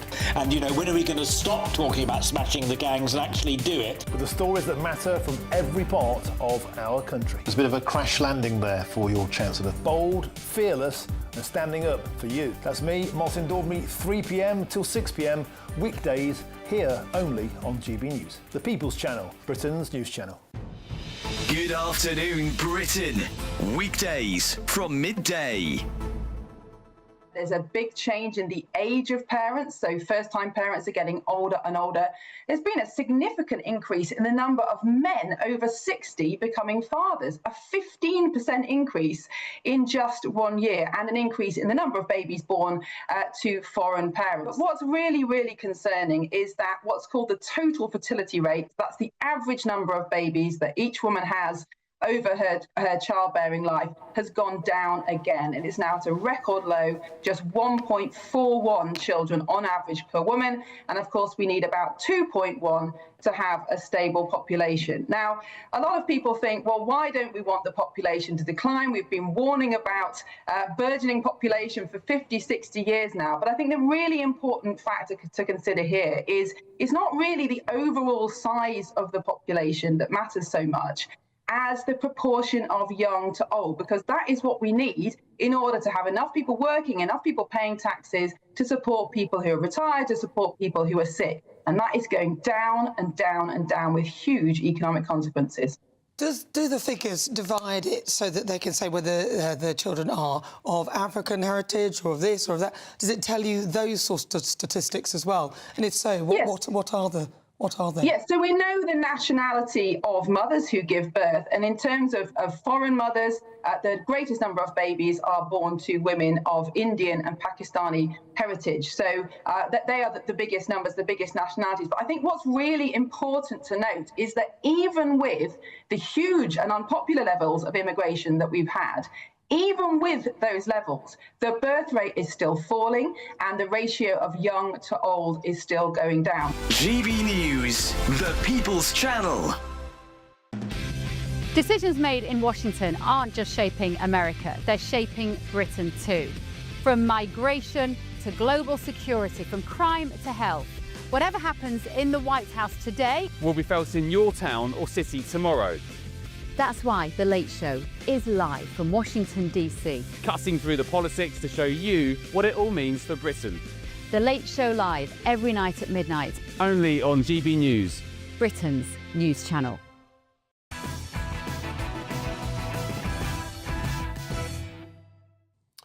Well, an NHS doctor who is said to have denied the Holocaust and celebrated the October 7th attack has kept their job somehow. This comes as Health Secretary Wes Streeting has admitted that he has no confidence in the medical regulatory system following the decision. Dr. Rama Alawadin, as a trauma and orthopaedics doctor, has been allowed to continue practising despite her views.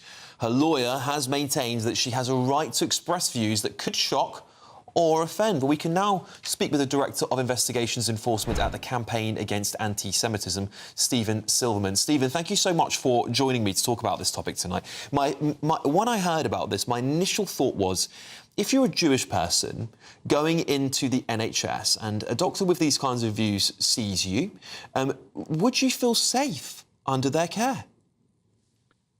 This incident, this shameful incident, has highlighted two problems that we're dealing with simultaneously. Anti-Semitism within the NHS has reached alarming proportions. We've had a team researching this for a few months. It is shocking, and we have a project to try and address it. But the real concern is why doctors such as this are still practicing, and we see it in the decision of the MPTS, the Medical Practitioners Tribunal Service, yesterday. They determined after a full day's hearing that this doctor had done nothing to undermine confidence in the medical profession. And their written determination also included this sentence, which I want to read to you verbatim. It's very short, and it says, "A reasonable and fully informed member of the public would not be alarmed or concerned to learn that Dr. Aladwan had been permitted to continue in unrestricted medical practice." Now, the reasonable and fully informed members of the public that I know see the direct connection between the rhetoric that this doctor is using and the rhetoric of Nazi Germany. It's very little different. This preoccupation with the sinister, secretive Jewish power that controls everything. And this particular regulatory body, this is not the first time. Only in July of this year, another doctor who expressed very similar views had her interim suspension lifted because they considered that she presented no threat. And this is while she was under investigation. So there is something deeply, deeply wrong within our regulatory system, certainly within the NHS. And it's not sadly confined to the NHS, but the NHS will touch most people's lives sometime or other, normally at a time when they're feeling vulnerable and maybe scared. And to have to worry about meeting doctors such as this is an absolute abomination. It's not just a concern for Jewish patients. This is a sign of the further slide into the abyss of extremism that this country seems to be on. Stephen, many critics of this will say this is a free speech issue and that doctors and nurses are, of course, entitled to their opinion, even if it shocks and offends. And, of course, many on the right argue that, of course, we have to protect free speech, even if it does offend us. Where should we be drawing the line here? Because it does seem a little blurry, perhaps, to some. Well, I'm glad you raised that, because the MPTS ignored the legal precedent established in the High Court that we directed them to, which determined that there are limits to the speech that a medical professional can use if they want to remain in the profession. It's not a matter of free speech. This person is a doctor, she's speaking as a doctor, and she is expressing views that will horrify not only Jewish people, but most decent, honourable people as well. Indeed. And Wes Streeting has, of course, criticised this regulator. What action would you like to see taken? Well, this decision needs to be overturned. We are currently preparing to judicially review the decision, which means we will take the MPTS to court to challenge it. If indeed Wes Streeting decides to do this, we will gladly cede pride of place to him. But it needs to happen. A message needs to be sent. This is being normalised. We have so many doctors now who think it's acceptable to use their profession to express these views, which are quite simply horrific. Okay. It can't be tolerated for much longer. Yes, I think there will be a lot of public outrage over this decision, but we'll see how it develops. That's Director of Investigations and Enforcement at the Campaign Against Anti-Semitism, Stephen Silverman. Thank you so much for joining me this evening. Just a rise of reply here. The panel concluded Dr. Aladwan social media activity did not constitute bullying or harassment. Dr. Aladwan defended her post as legitimate and can be defended and reasoned. Her legal representative, Tom Gilley, from Rahman Low Solicitors, argued the posts fell under free speech protections, stating individuals, might find them offensive, but his client retained the right to express views that shocks or disturbs or offends. And it's interesting, isn't it, when we talk about this sort of stuff, because we see people having visits by the police for shocking and offensive memes. We were talking about this earlier on the show, and you start to wonder, is there a two-tier here? And this is why people are so outraged about all of this stuff. Anyway, coming up, find out what happens next. Don't do it, Papa, I never hear you. Papa. It's okay. Yeah, don't miss that. I'll have all your front pages, including the Sunday Telegraph. That is reporting another Labour rebellion. This time, it's in the Treasury. It's all falling apart, isn't it? This is Alex Armstrong tonight, only on GB News.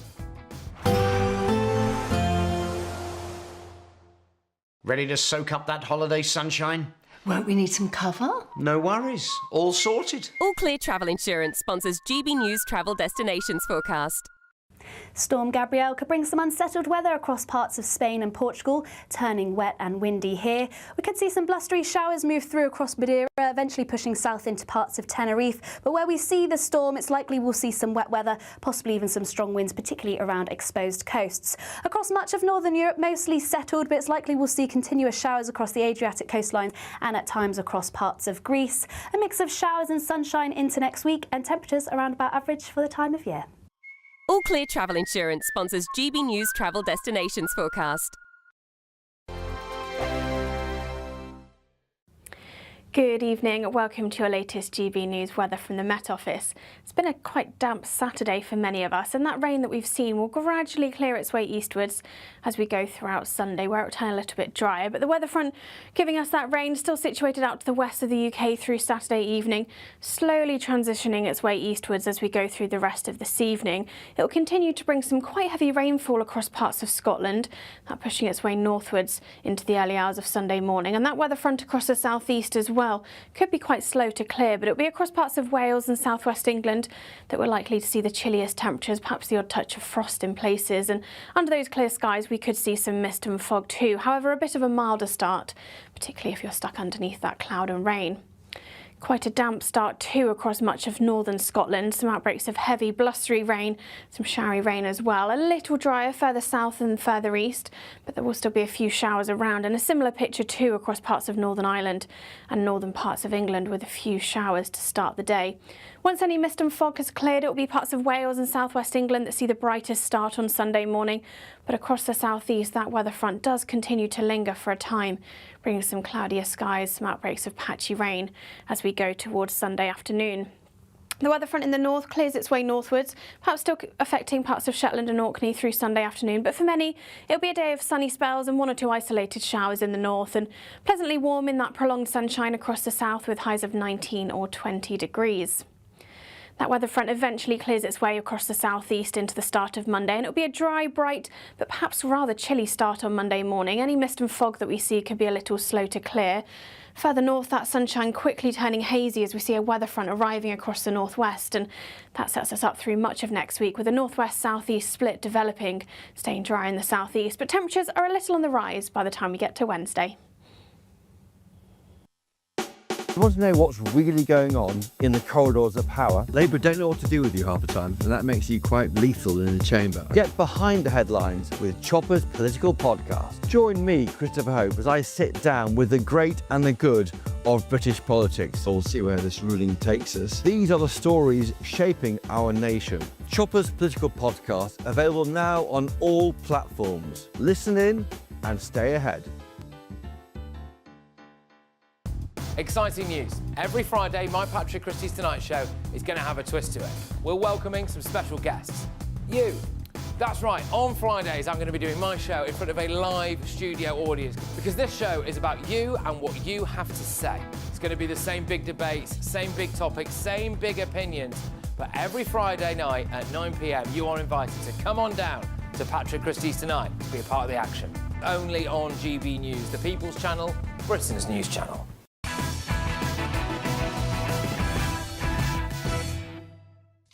Welcome back to the show, everybody. Right, we're on air, we're on air. We're on air.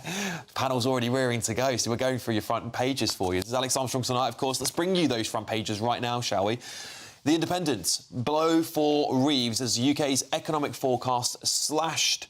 Estimates for productivity down. Not good news, is it? The Sunday Express, NATO must be solid or war is inevitable. The Mirror, Starmer says don't fall for grubby Farage, saying that Reform Chief is out to make himself rich, not solve the UK's problems. The Mail, Prince Harry says men in grey suits are sabotaging his reunion with his father. And The Telegraph, which I have here, ministers beg Reeves to unleash spending. Well, I'm joined by my panel from earlier, Linda Jubilee, Peter Bleksley and former Labour Party Chair Diane Hayter. Shall we get started? I mean, I think we have to start here with, where is it? Should we do the Reeves unleash her spending stuff on the front page of The Telegraph? And I believe it's also connected to The Independent, because ministers are begging Rachel Reeves to cut back her red line on spending, on austerity, and saying actually the fiscal rules need to go out the window. And this is basically what Andy Burnham's been saying as well. He says he wants to unleash spending £40 billion. Linda, that's idiotic. How serious should we take this? Well, Andy Burnham's being idiotic. At the end of the day, you can't spend what you haven't got. And you can. If you've got a £30 billion black hole, you can just keep building on it. You can just keep getting more and more and more into debt, and it's a totally disastrous idea. You have to understand that you either increase your revenue or you cut back on spending. You have to do one or the other in the absence of any economic momentum. Yeah. And the fact of the matter is, cuts will have to come in. I know backbench Labour MPs don't want this, but you've got to face facts. Yeah, Diane, this is a problem Labour's got now because they're trying to find ways to stimulate the left of the party with some socialist economics. That's why I'm looking at it. They're facing the threat of Andy Burnham, Jeremy Corbyn, the Green Party, all growing in momentum, seeping away that left-wing vote. Of course, Keir Starmer and Rachel Reeves want to continue on this, what they call fiscal prudence. But it's not working for them. If we go to the front page of The Independent now, a blow for Reeves as UK's economic forecast is slashed. So what do? Well, we're back to Mrs Thatcher, and, I may not have agreed everything what she said, but actually you can't spend what you haven't got.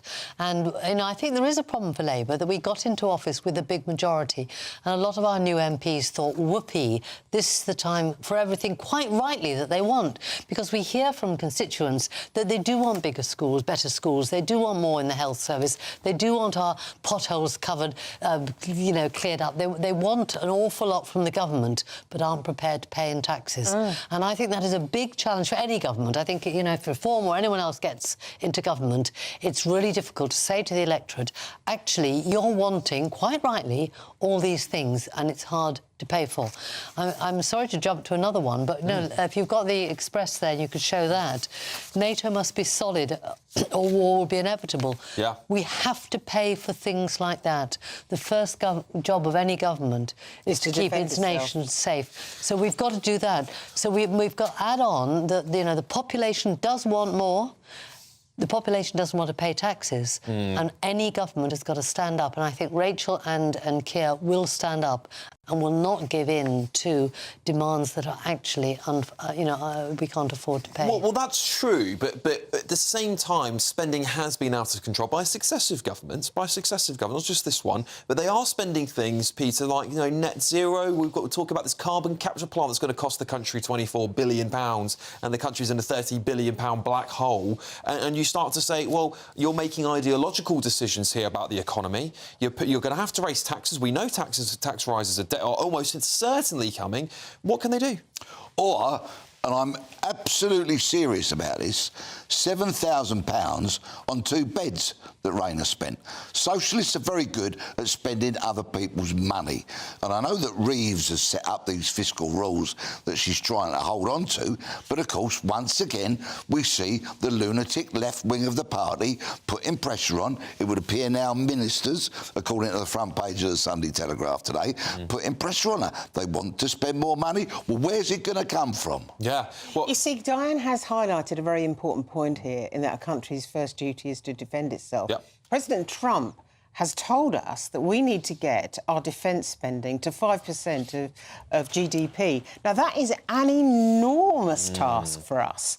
We're never going to get there before the next election. It's so big. No. And yet people just, Labour ministers and backbench MPs, seem to think you can go to the end of the garden and just shake the money tree. It is utterly ridiculous. Not all of them. We've got, you know, we've got the leaders of the party who are not saying that and who are trying to hold this line. And that is why, you know, we have to do that. We have to make sure that we balance the book. When you're behind in the polls and your brand new MPs, your 411, massive majority in the House of Commons, many of those new young MPs, a lot of them, will be wondering, am I out of a job in 4 years' time, 4.5, 3 years' time? But the main thing they've got to say is what is right for the country. They've got to say what are the steps that a responsible government has to do for the sake of the country. And we, you know, I think we mustn't be deflected by where reform is. Can I just finish?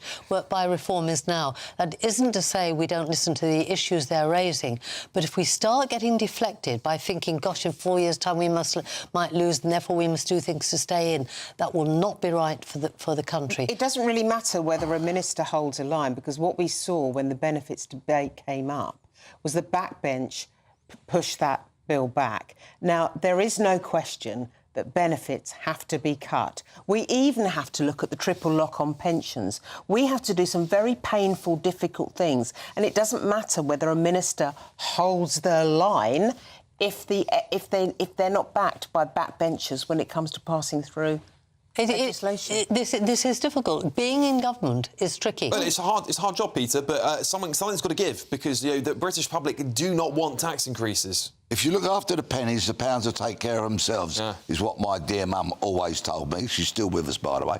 Right, this week I revealed on social media that new gym equipment had gone into 10 Downing Street. I asked 10 Downing Street, how much did it cost? Who's got the access to use it? Silence.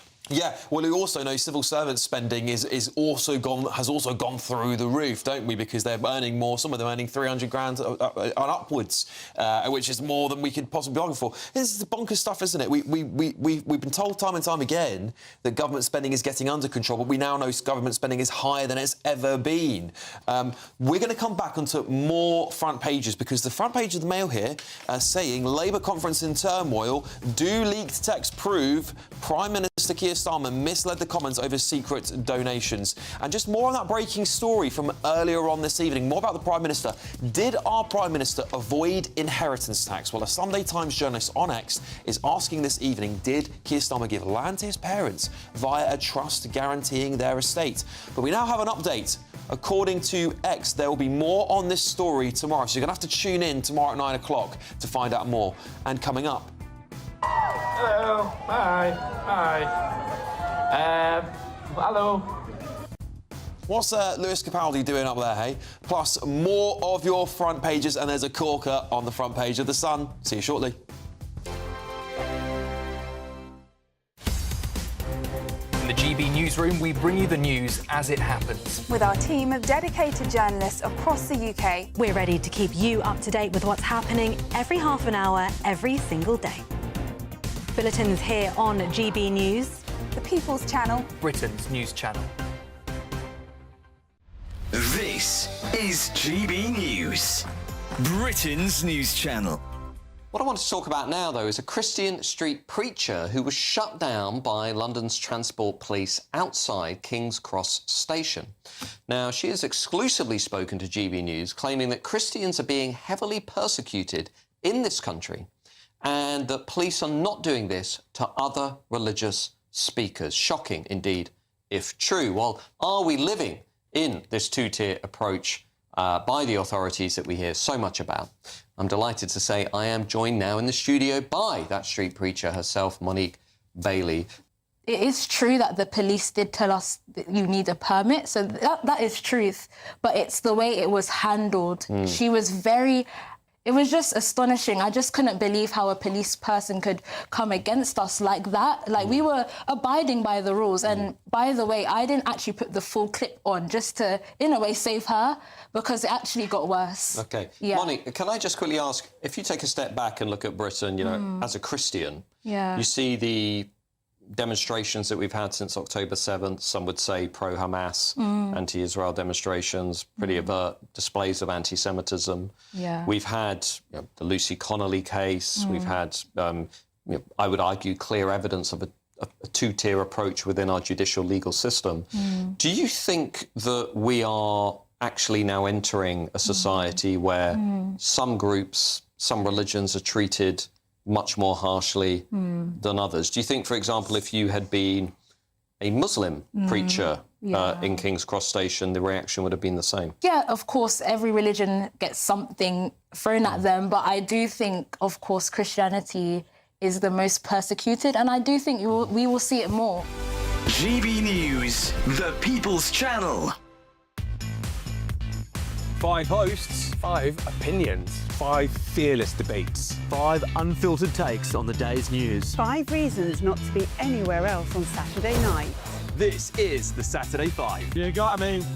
You got me good there. Britain's biggest Saturday night TV show. It's not a bad brand. Yeah. Uncensored. Very, very racy tonight. On the unpredictable. What does she say? Can you translate it for us? And always entertaining. And how can a country go from being led by William Wallace Saturday nights from 6 p.m. only on GB News. The People's Channel. Britain's news channel. You're going to want to stay tuned, trust me.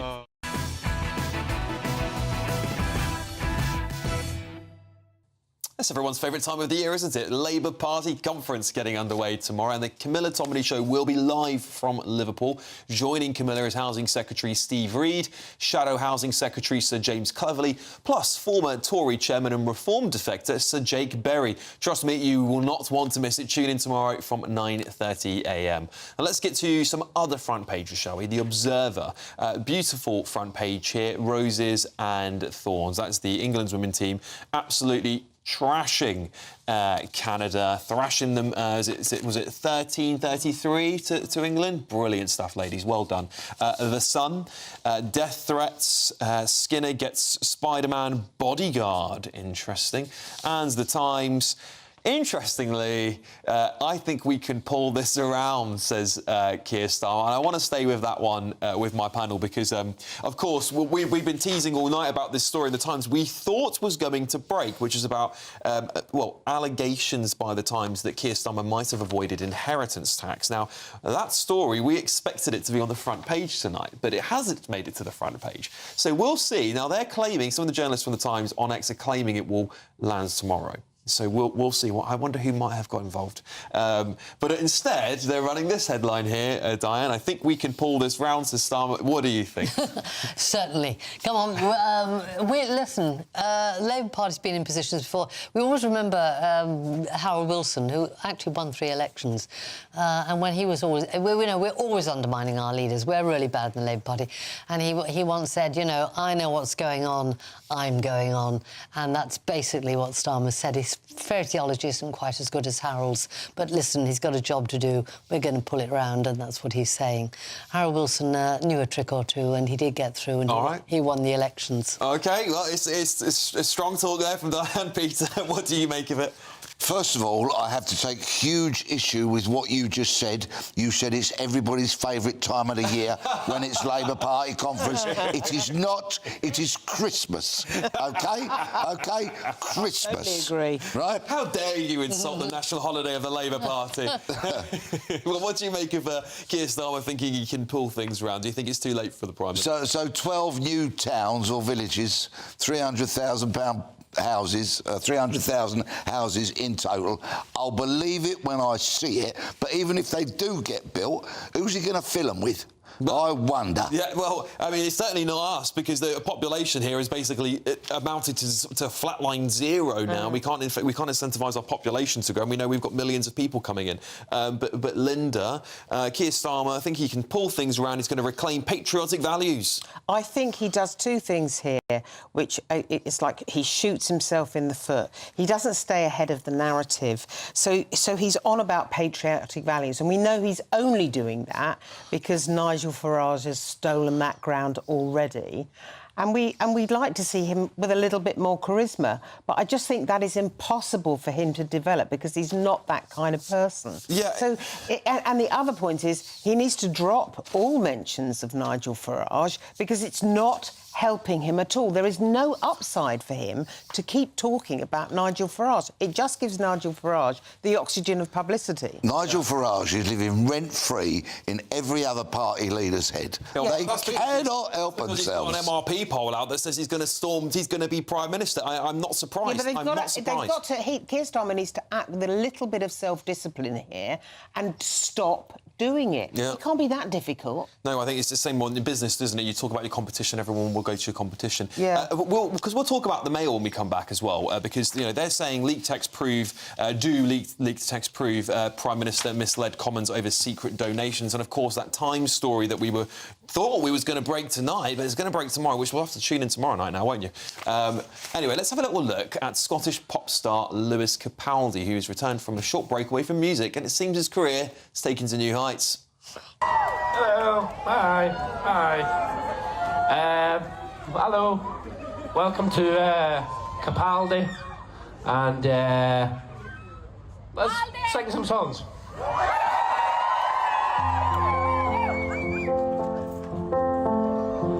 Eyes of emerald and wine, more precious than gold. Well, there you go. That was Lewis Capaldi promoting his songs on top of an Aldi. I've got the joke now, and I didn't realise... I mean, that's how slow I am at the moment, honestly. I genuinely didn't realise that was the joke until I read it out loud. Peace is looking at me like, what's happened to you? No, I'm just checking to see whether my ears are bleeding having listened to him. Right? He's not the Beatles, is he? No. Right? Don't try and ape the Beatles, mate. They beat you to it 50 years ago. Certainly agree. Do you like Capaldi? I do, actually. Yeah. Are you a fan, Diane? Never heard of him. Never heard of him. That's the answer. Never heard of him. All right, listen, we've got loads more to bring you. And you never know what's going to break on this show, because this is when all the newspapers start flooding in. We've also got lots on our inside stories there, including, of course, Prince Harry accusing grey men in suits of ruining his royal reunion with the King. He's hit out at these shadow palace courtiers and all these things as well. We'll dig into the front page of the Daily Mail, whether the Prime Minister should be held accountable for leaked texts that proved he misled the House of Commons. All that and so much more. Ben Leo's coming on too. I will see you very shortly.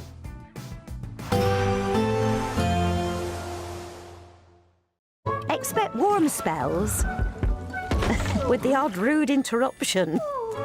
Box Boilers sponsors the weather on GB News.